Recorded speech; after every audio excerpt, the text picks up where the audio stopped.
모두 안녕하십니까?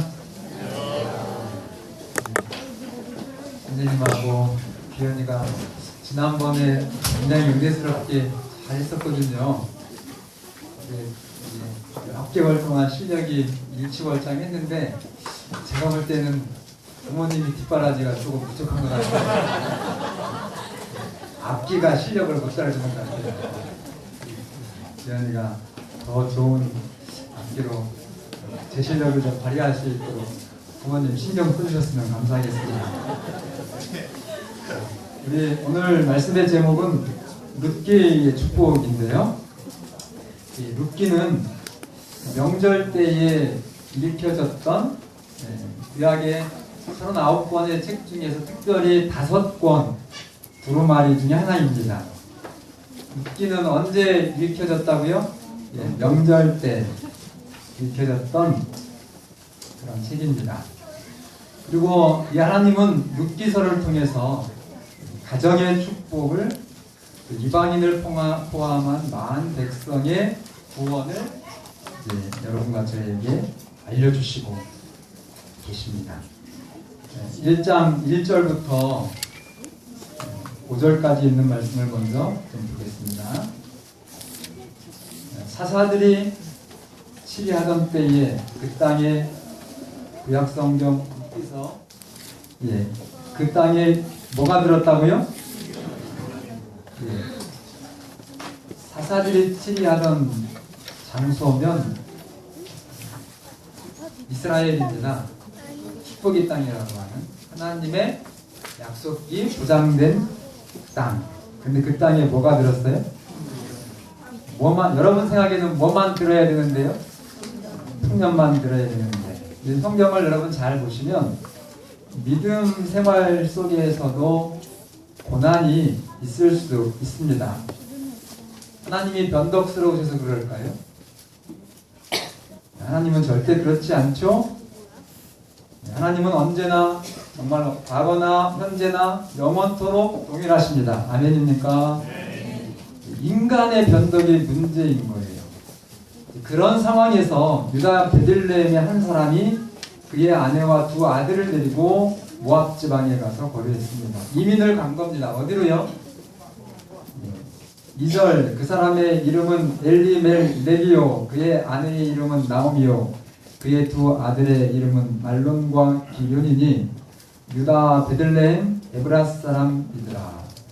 그들이 모압 지방에 들어가서 거기 살더니, 자 이제 그런 환난과 어려움이 있어서 나름대로 자구체 가장이 되어서 선택을 했는데 그 선택의 결과가 3절 나오미의 남편 엘리멜렉이 뭐하고 나오미와 그의 2 아들이 남았으며 그들은 모압 여자 중에서 그들의 아내를 맞이하였는데 하나의 이름은 누구요? 또 하나의 이름은 룻이더라.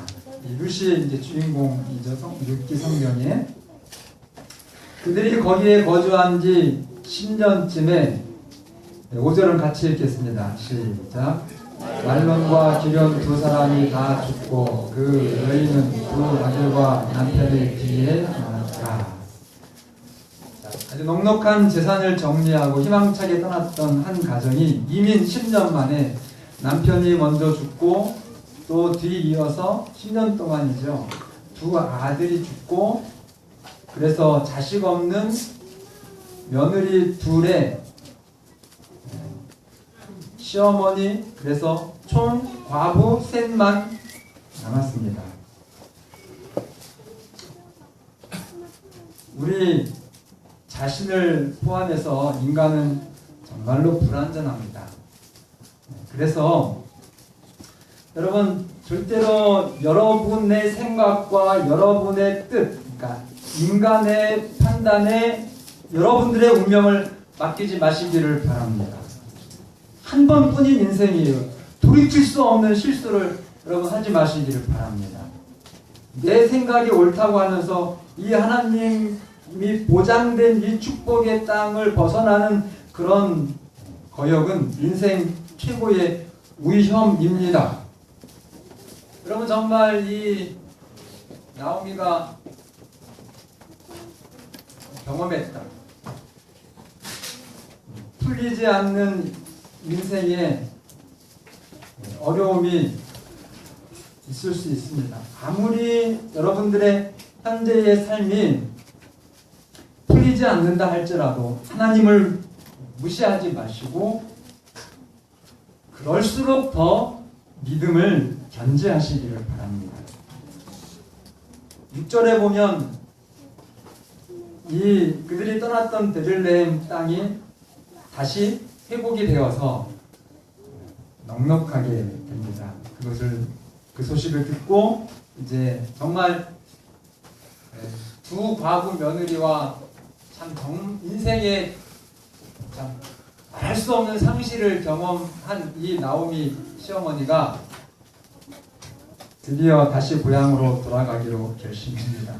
잘한 일입니까? 정말 잘한 일이죠. 제가 이 룻기 1장을 보면서 그 한 가장은 하나님의 교회 안에서 재림신앙이 정말 좋은 것 같아서 열심히 살다가 잠시 어려움이 있었을 때 교회를 떠나서 다른 삶을 결정했지만 우리 하나님은 그 가정을 따라가신 하나님이라고 제가 생각하고 싶어요. 룻기 1장의 하나님은 어떤 하나님이냐? 도망가는 당신의 자녀들을 따라서 정말 함께 해주시는 하나님.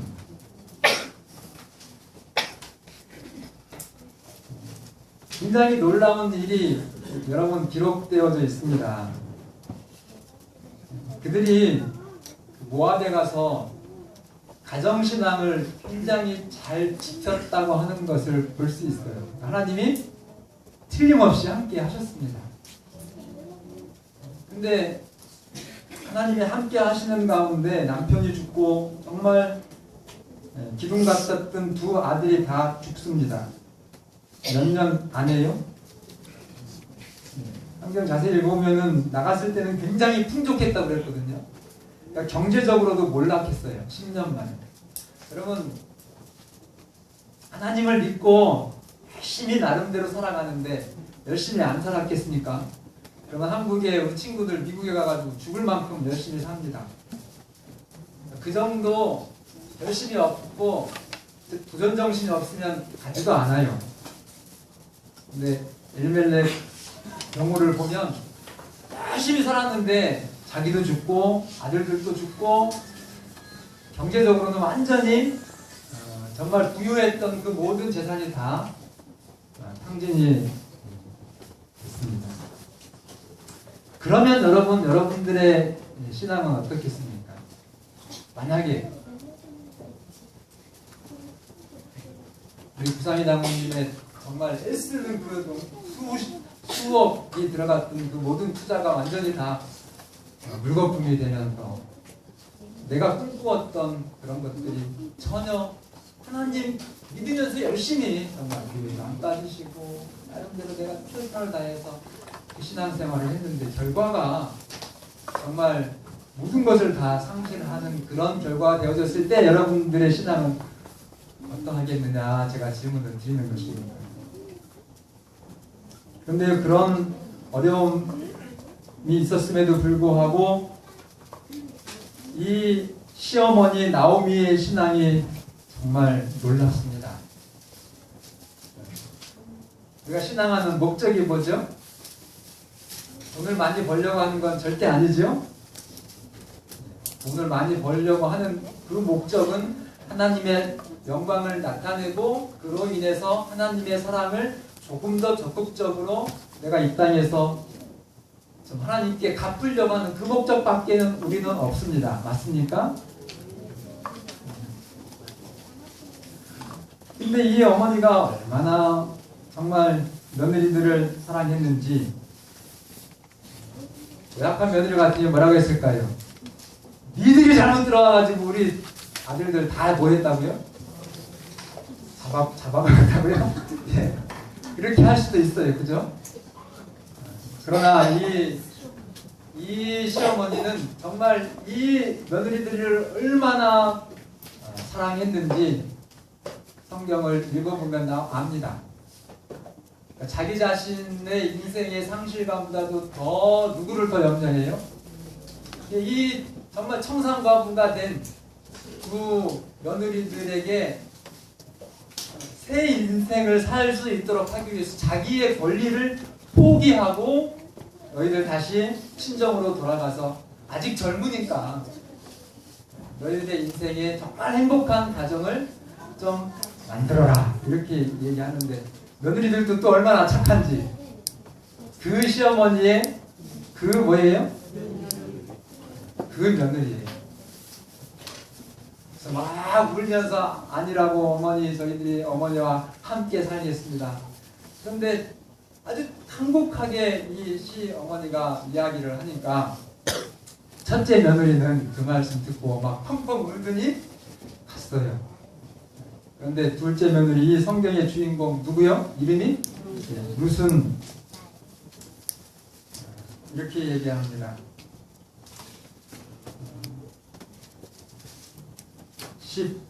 16절을 좀 한번 확인해 보세요. 이제 큰 며느리는 갔고 둘째가 얘기하는 겁니다. 룻이 이르되 내게 어머니를 떠나며 어머니를 따르지 말고 돌아가라 강권하지 마옵소서. 어머니께서 가시는 곳에 누구 가고요? 어머니께서 가시는 곳이 유복한 환경이 보장된 겁니까? 그 늙으신 자식도 남편도 전혀 없는 진짜 세상적으로 그냥 쳐다볼 것도 없는 그 할머니 이제는 늙어서 힘도 없고 가면 내가 완전히 이분을 뒷바라지해야 될 이 어머니에게 뭐 하겠다고요 지금? 내가 충분히 새 결혼해가지고 아주 유복하게 내 인생을 찬란하게 멋지게 살아갈 수 있는 아주 소녀 같은 나이의 과부가 되는 거예요. 그래서 또 누가 그렇게 하라고 허락을 해요?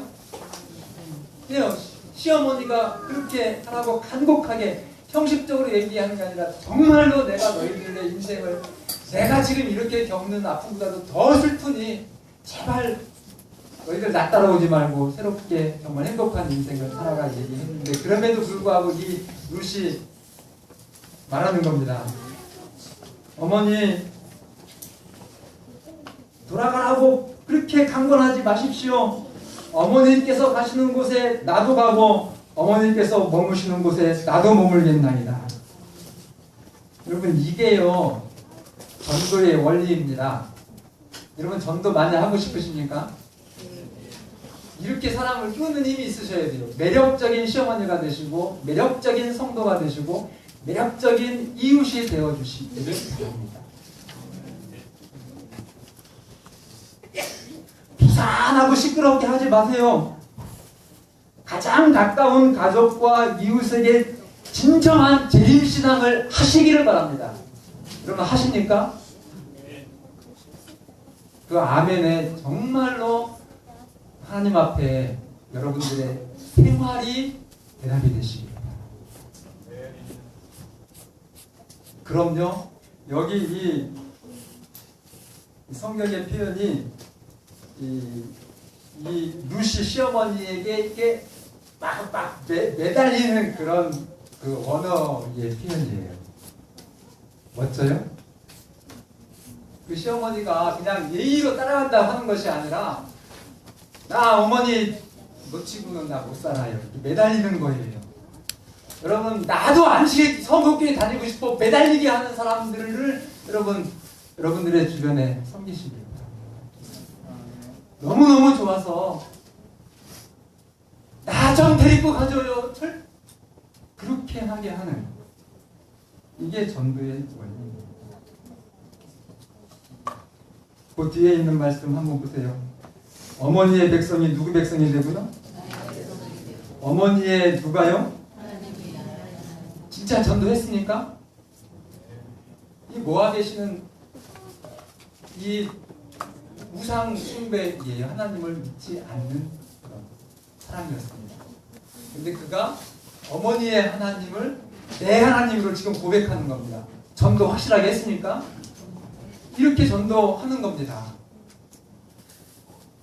여기 제가 뭐 어떤 분들은 좀 보신 분들도 계시겠지만 어느 며느리의 수기 공모에서 당선된 글인데요. 읽어드리겠습니다. 며느리와 시어머니. 내 나이 11살에 아버지가 돌아가셨다. 이 며느리 얘기입니다. 아래론 여동생 하나, 전업주부였던 엄마는 그때부터 생계를 책임지셨다. 못 먹고 못 입었던 것은 아니었지만 여유롭진 않았다. 대학 졸업 후 입사 2년째 결혼을 했다. 처음부터 시어머니가 좋았다. 시어머님도 날 마음에 들어 하셨다. 결혼 1년 만에 친정엄마가 암 선고를 받으셨다. 엄마의 건강도 걱정이었지만 나는 수술비와 입원비 걱정부터 해야 했다. 남편은 걱정 말라며 내일 돈을 융통해볼 터이니 오늘은 푹 자라고 말해주었다. 다음날 친정엄마를 입원시키려고 친정에 갔지만 엄마는 선뜻 나서질 못하셨다. 마무리 지어야 할 일이 있으시다며 4일 후에 입원하자 하셨다. 집에 돌아오는 내내 하염없이 눈물을 흘렸다. 그때 시어머니께 전화가 왔다. 지은아, 너 울어? 울지 말고 내일 3시간만 시간 내라고. 다음날 시어머님과 약속 장소에 나갔다. 무작정 한의원으로 나를 데려가셨다. 미리 전화 예약을 하셨는지 원장님께서 말씀하셨다. 간병을 하셔야 한다고요. 맥을 짚어보시고 보약 한 제를 지어주셨다. 백화점에 데리고 가셨다. 트레이닝복과 간편복 4벌을 사주셨다. 선식도 사주셨다. 함께 집으로 왔다. 그제서야 어머니께서 말씀하시기 시작했다. 환자보다 간병하는 사람이 더 힘들어. 병원에만 있다고 아무렇게나 먹지 말고 아무렇게나 입지 말고 하시며 봉투를 내미셨다. 엄마 병원비 보태 써라. 내가 시집 온 지 얼마나 됐다고 돈이 있겠어. 그리고 이건 죽을 때까지 너랑 나랑 비밀로 하자. 내 남편이 병원비 구해오면 그것도 보태 써. 내 아들이지만 남자들은 유치하고 애 같은 구석이 있어서 부부싸움 할 땐 꼭 친정으로 들어간 돈 한 번씩은 얘기하거든. 그러니까 우리 둘만 알자. 마다했지만 어머니는 끝끝내 내 손에 꼭 쥐어주셨다. 나도 모르게 무릎을 꿇고 시어머님께 기대어 엉엉 울었다. 2천만 원이었다. 친정엄마는 그 도움으로 수술을 하셨지만 이듬해 봄에 돌아가셨다. 병원에서 오늘이 고비라고 하였다. 눈물이 났다. 남편에게 전화했고 갑자기 시어머님 생각이 나서 나도 모르게 울며 전화를 드렸다. 시어머님은 늦은 시간이었는데도 한 걸음에 남편보다 더 빨리 병원에 도착하셨다. 엄마는 의식이 없으셨다. 엄마 귀에 대고 말씀드렸다. 엄마, 우리 어머니 오셨어요. 엄마, 작년에 엄마 수술비 어머님이 해주셨어. 엄마 얼굴 하루라도 더 보라. 엄마는 미동도 없으셨다. 당연한 결과였다. 시어머니께서 갑자기 지갑에서 주섬주섬 무얼 꺼내서 엄마 손에 쥐어주셨다. 우리의 결혼사진이었다. 사부인 저예요. 지은이 걱정 말고 사돈처녀 정은이도 걱정 말아요. 지은이는 이미 제 딸이고요. 사돈처녀도 제가 혼수 잘해서 시집 보내줄게요. 걱정 마시고 평안히 가세요. 그때 거짓말처럼 친정엄마가 눈물을 흘리셨다. 엄마는 듣고 계신 거였다. 가족들이 다 왔고 엄마는 2시간을 넘기지 못하신 채 그대로 눈을 감으셨다. 망연자실 눈물만 흘리고 있는 날 붙잡고 시어머니께서 함께 울어주셨다. 시어머님은 가시라는데도 3일 내내 빈소를 지켜주셨다. 우린 친척도 없다. 사는 게 벅차서 엄마도 따로 연락 주고받는 친구도 없었다. 하지만 엄마의 빈소는 시어머님 덕분에 3일 내내 시끄러웠다. 빈소가 썰렁하면 가시는 길이 외로워. 친정엄마가 돌아가시고 시어머님은 내 동생까지 잘 챙겨주셨다. 가족끼리 외식하거나 여행 갈 땐 꼭 내 동생을 챙기셨다. 동생이 결혼을 한다고 했다. 시어머님이 또다시 내게 봉투를 내미신다. 어머님, 남편이랑 따로 정은이 결혼 자금 마련해 봤어요. 마음만 감사히 받을게요. 도망치듯 나왔다. 버스 정류장에 달아났을 때 문자가 왔다. 내 통장으로 3천만 원이 입금되었다. 그 길로 다시 시어머니께 달려갔다. 어머니께 너무 죄송해서 울면서 짜증도 부렸다. 안 받겠다고. 시어머니께서 함께 우시면서 말씀하셨다. 지은아, 너 기억 안 나니? 친정엄마 돌아가실 때 내가 약속드렸잖아. 정은이 혼수 잘해서 시집 보내주겠다고. 나 이거 안 하면 나중에 내 엄마 무슨 낯으로 뵙겠어. 난 그날도 또 엉엉 울었다. 제부될 사람이 시어머니께 따로 인사드리고 싶다 해서 자리를 마련했다. 시부모님, 우리 부부, 동생네. 그때 시어머님이 시아버지께 사인을 보내셨다. 아버님께서 말씀하셨다. 초면에 이런 얘기 괜찮을지 모르겠지만 사돈처녀 혼주 자리에 우리가 앉았으면 좋겠는데 혼주 자리엔 사실 우리 부부가 앉으려고 했었다. 난 거기까지 생각을 못했다. 동생네 부부는 너무나 감사하며 흔쾌히 받아들였고 동생은 우리 시아버지 손을 잡고 신부 입장을 하였다. 오늘은 우리 시어머님의 49제였다. 가족들과 동생네 부부와 함께 다녀왔다. 오는 길에 동생도 나도 많이 울었다. 오늘 10년 전 어머니와 했던 비밀을 남편에게 털어놓았다. 그때 어머님 수술 병원비 당신 어머님께서 해주셨다고. 남편과 난 부둥켜 안고 시어머님 그리움 때문에 엉엉 울었다. 난 지금 아들이 둘이다. 난 내 생활비를 쪼개서 따로 적금을 들고 있다. 내 시어머님께서 나에게 해주셨던 것처럼 나도 나중에 내 며느리들에게 돌려주려고. 내 휴대폰 단축번호 1번은 아직도 우리 시어머님이시다. 항상 나에게 한없는 사랑을 베풀어 주신 우리 어머님. 어머님 너무나 감사합니다. 어머님 가르침 덕분에 제가 바로 설 수 있었어요. 힘든 시간 잘 이겨낼 수 있었고요. 어머님 너무 사랑합니다. 어머님께 받은 은혜 제가 꼭 많은 사람들에게 베풀고 사랑하고 나누며 살겠습니다. 너무 그립습니다, 어머님. 49대라고 한 표현을 보면 불교 시어머님 맞죠? 여러분 우리는 어떠해야 될까요?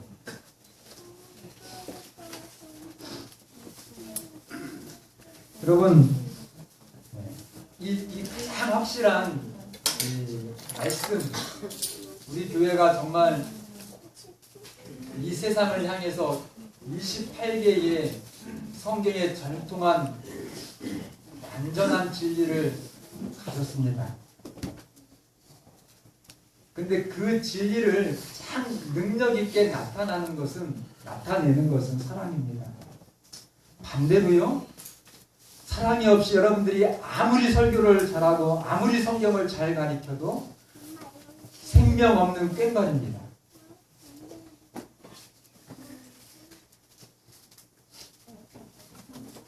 그래서 지금 루시 이 정말 나오미 시어머님의 사랑을 그가 10년 시집와 살면서 하나님의 사랑을 경험하고 배운 겁니다. 그래서 17절에 이렇게 얘기해요.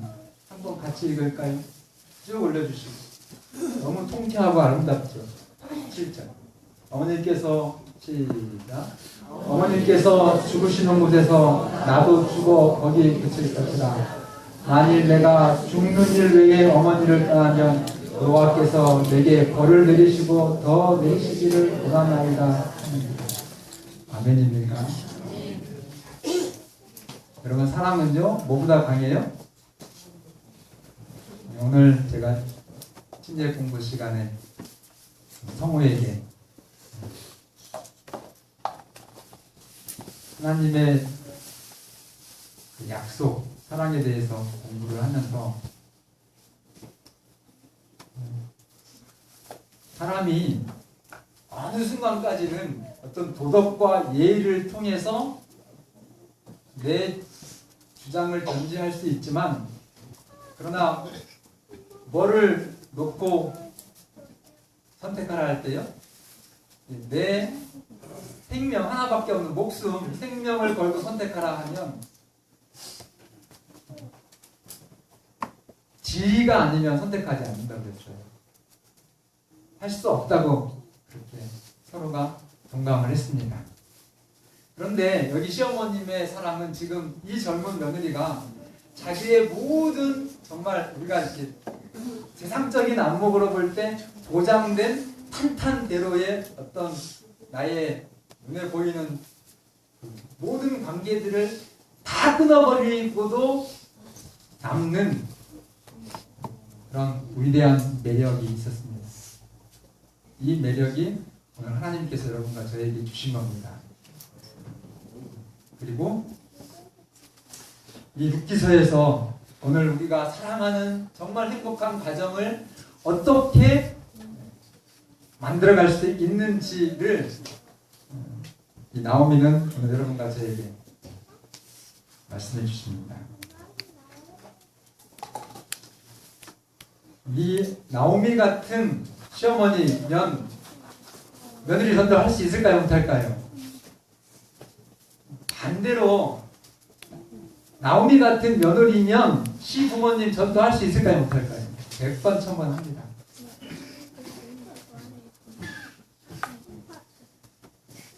그런 재림성도가 되시고 이 설 명절에 이 룻기의 축복이 오늘 여러분과 저의 축복이 되기를 굉장히 바랍니다. 고향으로 돌아왔는데 마침 보리 추석이어가지고 이 어머니를 이제 공개해야 되잖아요. 그러니까 이 젊은 소녀 같은 룻이 이삭 죽기를 하러 갑니다. 근데 이스라엘은 법적으로 이삭을 죽도록 그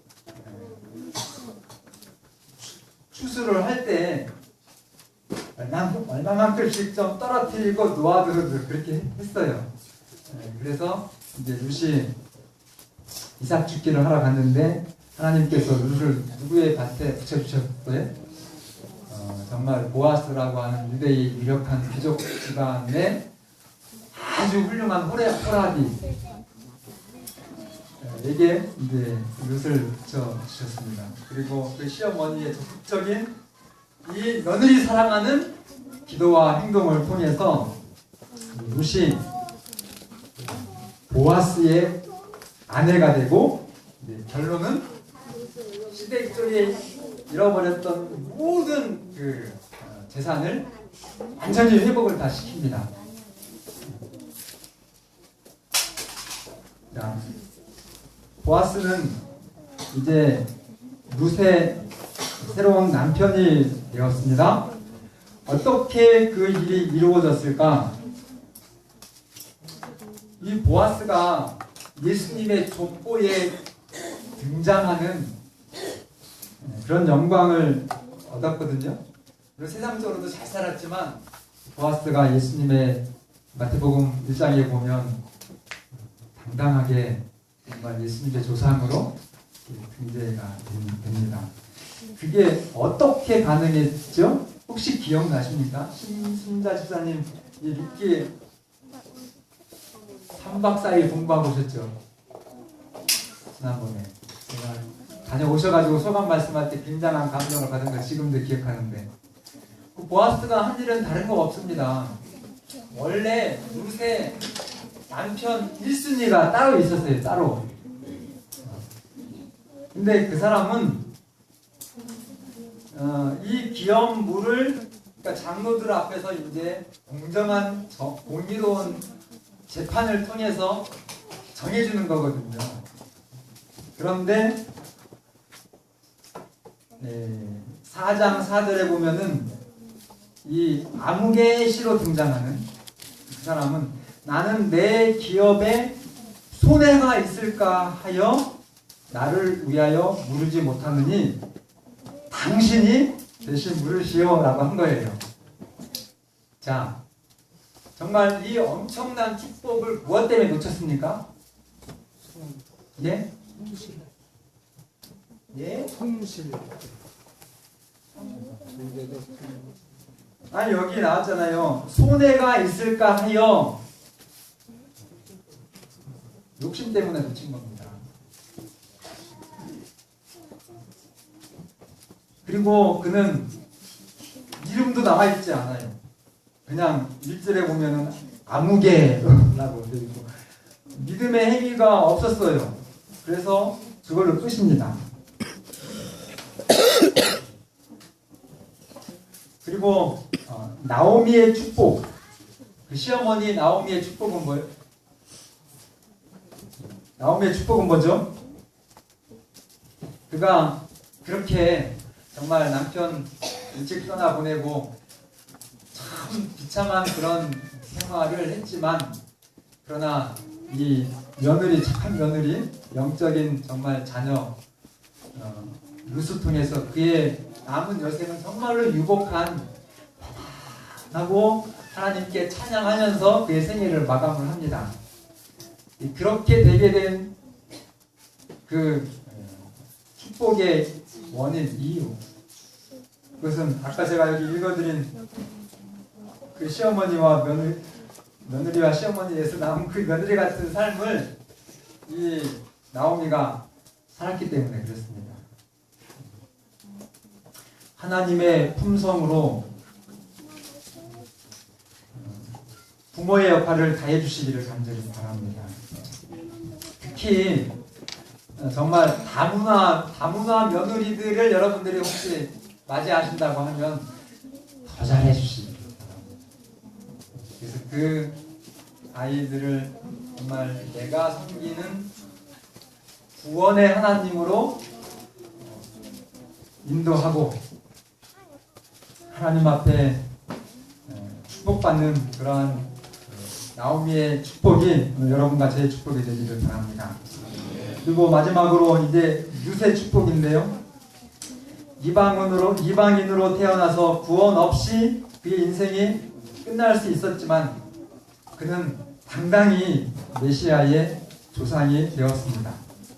구원받은 이방인으로 성경의 한 책의 이름이 룻기라고 하는 그 책의 주인공이 되었어요. 바로 이제 동서라고 하나요? 큰 며느리? 그 동서 오르반은 신앙 연수는 더 길었어요. 그죠? 그러니까 여러분들이 신앙이 10년 또 혹은 뭐 30년 이렇게 된 그 신앙의 길이에 비례한 정말 축복을 여러분들이 손실되지 않게 받게 되시길 간절히 바랍니다. 그러시려면 나오미처럼 사셔야 되고, 돌아가신 시아버지도 똑같이 그렇기 때문에 그런 며느리가 되었겠지요.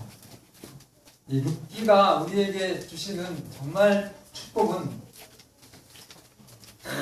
큰 뭐 선교사가 되거나 아니면은 뭐 엄청난 그 행사에서 막 주최측이 돼가지고 막 사람들한테 지시하고 정말 죽도록 어떤 헌신을 해가지고 뭔가 탁 이루는 그런 게 전혀 아니에요. 그냥 여러분들이 하루 세 끼 밥 먹고 내가 하루하루 생활을 하고, 그런데 그런 과정에서 신앙을 실천한 것입니다. 그것의 위대함에 대한 실물 교훈이 오늘 룻이에요. 놓치지 마시기를 바랍니다. 일상생활의 위대함은 겸손과 부지런함과, 그죠? 이삭 죽으러 갔는데 놀랬죠? 너무 열심히 죽어가지고.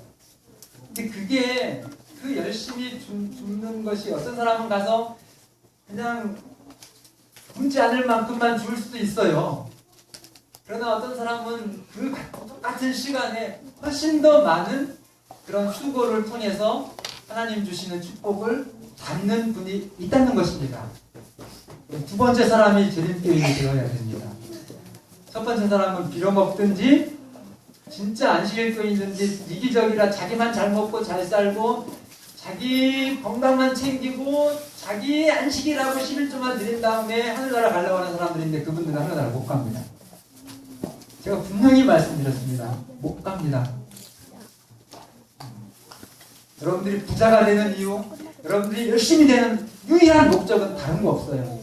다른 사람에게 내 일상 평소의 내 일상의 생활 속에서 하나님의 품성을 드러내는 데 있습니다.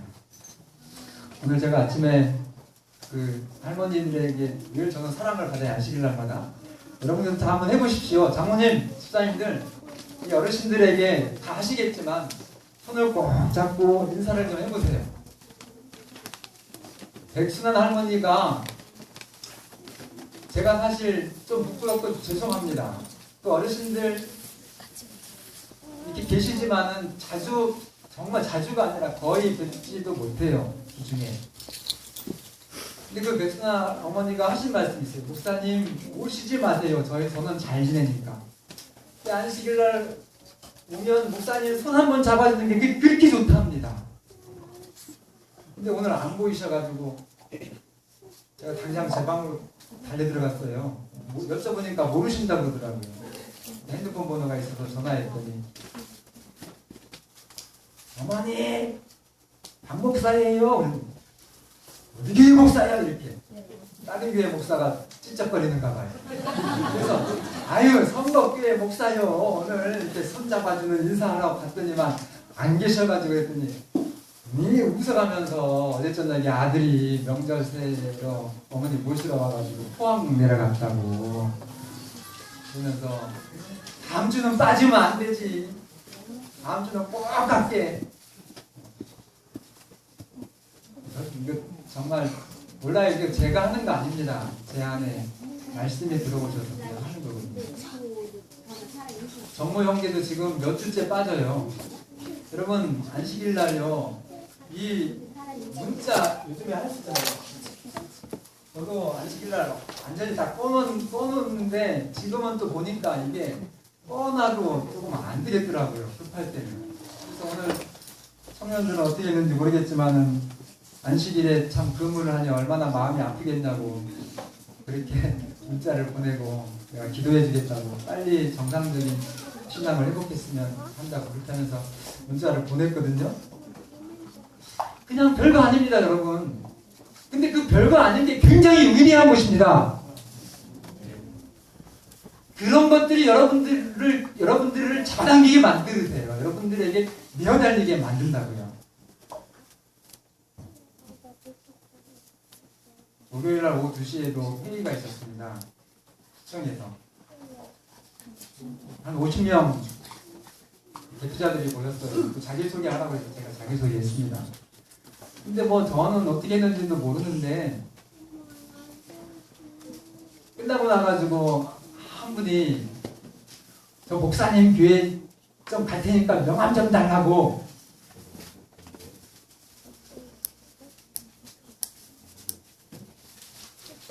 근데 그래요. 너무 인상이 좋으셔가지고 힐링이 됐다고. 근데 뭐 제가 그분한테 10원 한 장 드린 거 없거든요. 그냥 저는 제 마음에 예수님이 계셔서 이런 장소에 예수님이라면 어떻게 할까 늘 그렇게 살거든요. 그래가지고 반갑게 고마운 마음으로 내가 여러분들과 함께 있는 것이 너무 감사하고 여러분들이 정말 사랑스럽습니다라는 그런 얘기를 했어요. 근데 무시 못할 사람이 오고 싶대요. 저희 교회.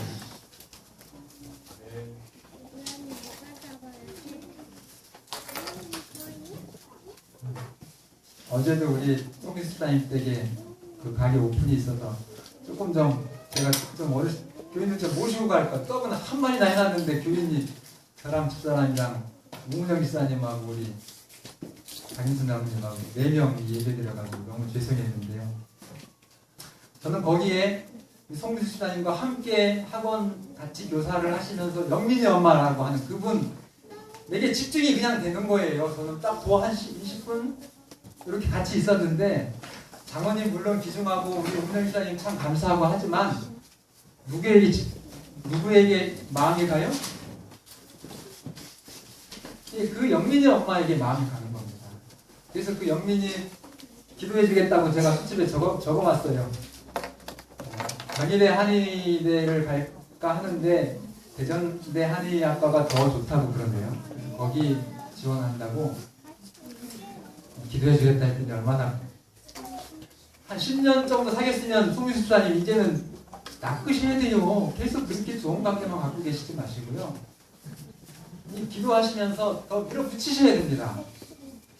그분을 정말 사랑하는 거거든요. 그분에게 진정한 우정을 드리는 것입니다. 그래서 누구처럼요? 우리가 오늘 이 룻기를 통해서 누구처럼 살아야 돼요?